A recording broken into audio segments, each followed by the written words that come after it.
Quantos, quantos amigos você tem? Eu não estou dizendo daqueles colegas conhecidos do seu bairro, da sua família, ex-colegas de escola. Eu não estou falando dessas pessoas. Eu estou falando de amigos, de pessoas que podem te levar para perto de Jesus. Pessoas que conhecem o seu problema, pessoas que conhecem as tuas necessidades, pessoas que conhecem aquilo que você mais necessita e estarão dispostos a romper desafios, a superar as dificuldades até da gravidade. E não é gravidade de problema, de dificuldade, é gravidade de lei da física para te ajudar. Quantos amigos você tem que te faz crescer em graça e conhecimento, que te faz conhecer melhor o Mestre, que vai enfrentar uma multidão por sua causa, que não vai pedir licença ao inferno, mas vai mandar ele sair. Você pode contar nos seus dedos agora quantos amigos você tem? E eu vou te dar uma boa notícia. Você não precisa de muitos. A Bíblia diz que você precisa de quatro. Quatro bons amigos. Amigos de oração, amigos de jejum, amigos que vão abrir os olhos pela manhã e vão lembrar de você. E aí, eu quero refletir com você num texto que está lá no Evangelho de Marcos, no capítulo 2, que diz assim: Dias depois, quando Jesus retornou a Cafarnaum, a notícia de que ele tinha voltado se espalhou rapidamente. Em pouco tempo, a casa onde estava hospedado ficou tão cheia que não havia lugar nem do lado de fora da porta. Enquanto ele anunciava a palavra de Deus, 4 homens vieram carregando um paralítico numa maca. Por causa da multidão, não tinham como levá-lo até Jesus. Eu fico pensando, quando a gente está no trem, no metrô, no ônibus, e alguém entra e diz assim, dá licença, o que que a gente faz? A gente se afasta, né? A gente dá caminho para aquela pessoa que quer passar. Mas esse povo, nessa época, eles não queriam saber se o homem era paralítico, se ele estava numa maca, se ele não podia andar. Ninguém queria ceder o seu lugar. Todo mundo queria estar perto da bênção, e não importava quem estava atrás. Ninguém cedeu espaço para aquela maca. Isso é a condição humana. Farinha pouca, meu pirão primeiro. E o fato é que aqueles 4 amigos não conseguiram levar aquela maca até Jesus.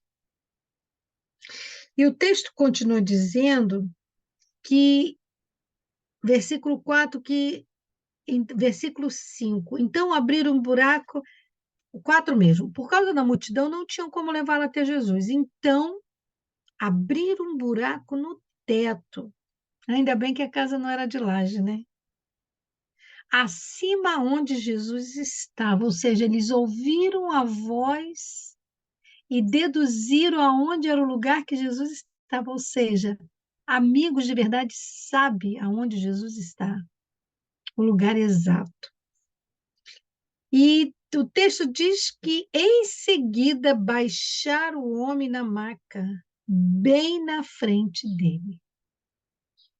Querido, eu fiquei imaginando, eles devem ter colocado esse homem num lençol, segurado as pontas e descido. O texto diz que não, era como uma padiola, uma maca mesmo, trançado com aqueles 4 paus. Pense, subir numa escada. Eu não imagino, Cíntia, como foi subir aquele homem até o telhado, tirar as telhas e descer. Isso demandou um esforço físico, mental, espiritual, que só amigos que te amam são capazes de fazer. E o texto diz que aquela maca desceu o telhado. E eu imagino, Lila, que não foi um buraquinho, não foi meia dúzia de telha, porque um homem deitado numa maca, mesmo que ele estivesse sentado, a maca é grande. E eu fico imaginando quantas telhas aqueles 4 moços tiveram que retirar, quanto esforço para ver o seu amigo curado. E eu me pergunto, quanto eu estou disposta a investir nos meus amigos? E por que que eu estou te dizendo isso? Porque Jesus, ele fez isso. Ele investiu a própria vida para que eu e você hoje estivéssemos aqui celebrando a sua morte e a sua ressurreição.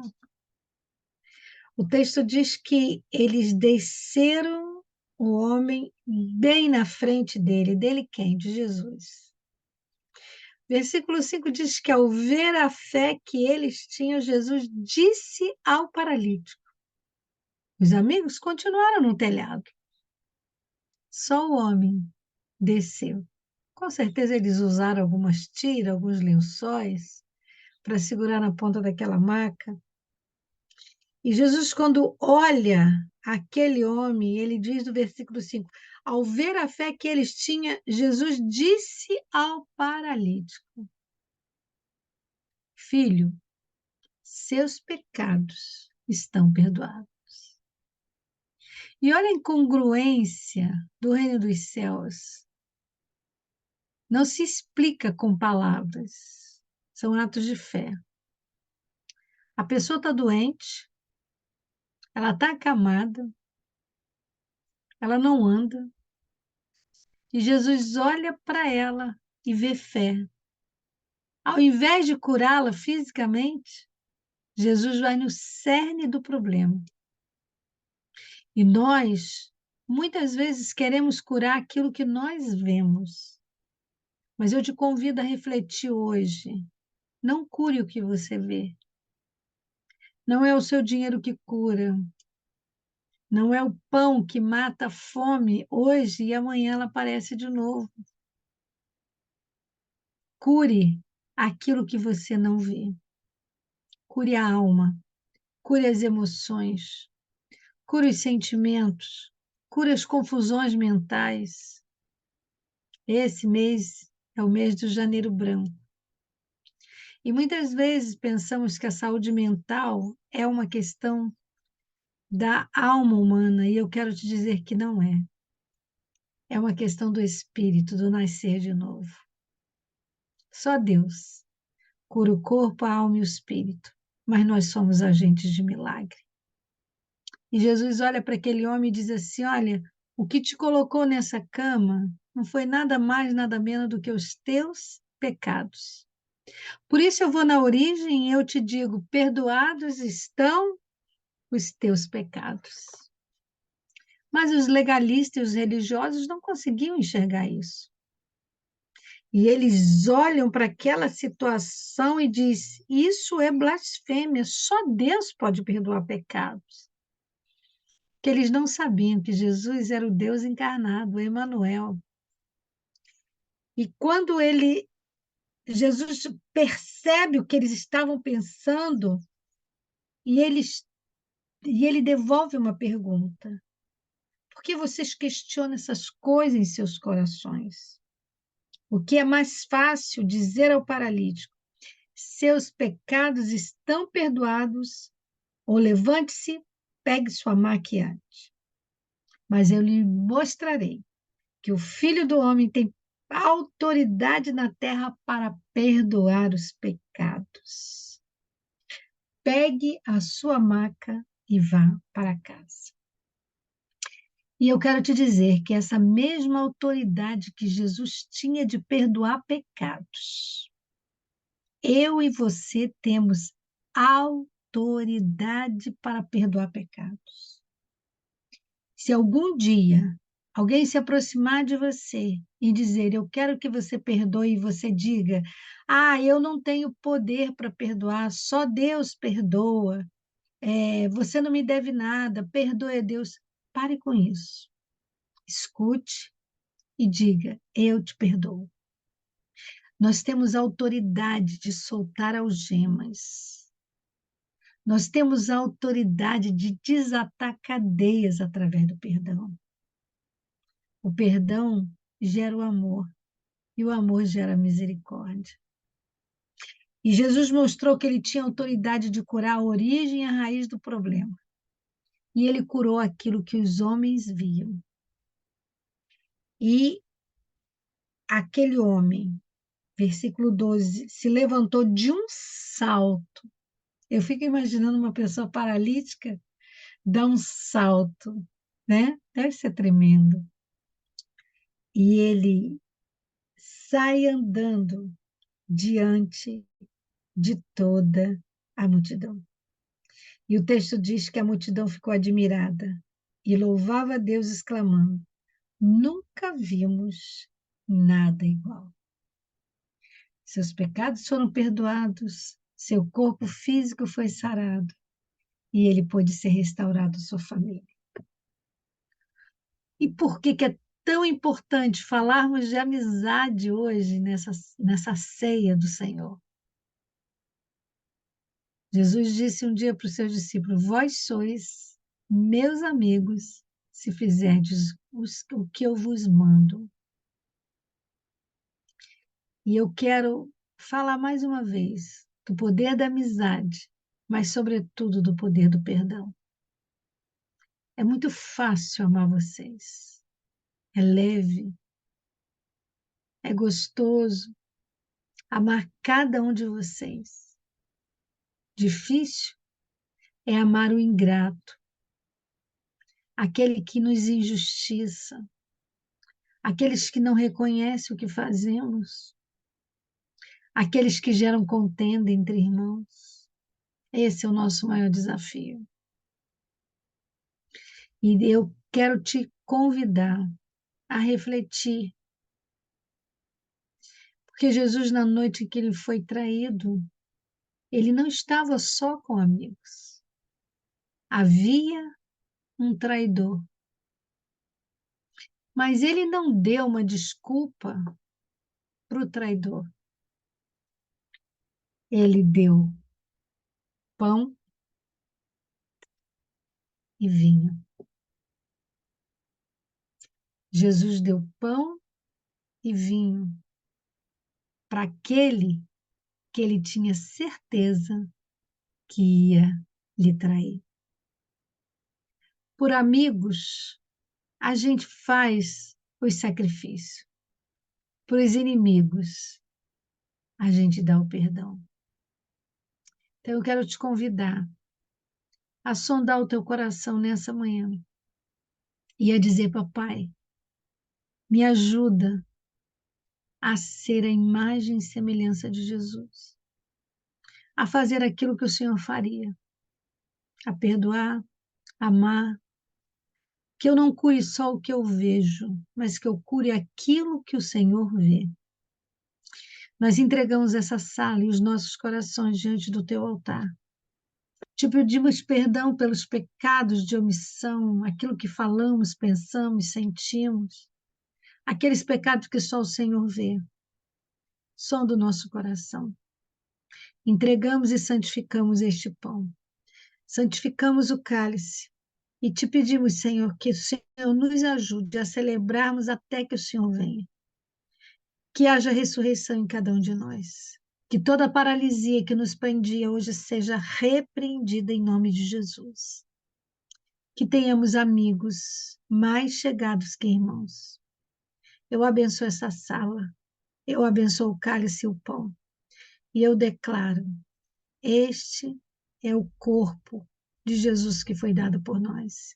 Este é o cálice da nova aliança, que nos perdoa de todos os pecados. Por isso, não temos justificativa para não perdoar. Papai, muito obrigada. Eu te louvo, eu te agradeço pelo perdão dos nossos pecados. Em nome de Jesus. Amém. Que privilégio comer o pão com vocês. Comamos dele todo.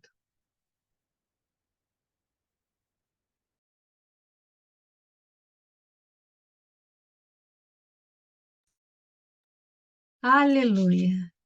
Que hoje seja um dia de graça, de paz, de alegria e que venha o teu reino, que é paz, justiça e alegria no Espírito.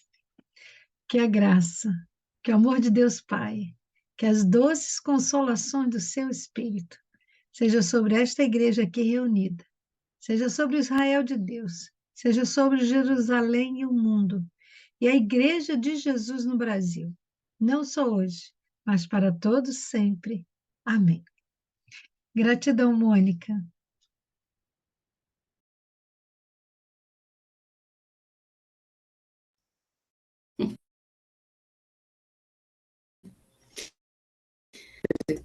Tá me ouvindo? Congelou aí, Lila? Deu uma travadinha aí, mas voltou. Voltou? Tá Voltou. voltando aqui. Eita, gente. Obrigada, minha pastora, obrigada. Ai, meu Deus, eu tenho amigos. Eu tenho amigos. Como Deus é bom. Obrigada, viu? Ficou gravado aqui. Daqui a pouco a gente vai poder estar subindo para você compartilhar essa palavra de grande reflexão que foi para minha vida e acredito que para a sua vida também. Um beijo no seu coração. Passe hoje um dia maravilhoso. Entendendo que a gente não precisa ter muitos, mas a gente precisa ter aquele que sabe onde Jesus está, para levar a gente certinho. Obrigada por você estar aqui. Obrigada, minha pastora Rosi. Obrigada, Lila. Beijo no seu coração. Amanhã, sabadão, estaremos aqui. Que privilégio cearmos juntos essa primeira ceia do ano de 2024. Que o Senhor nos sustente dia após dia.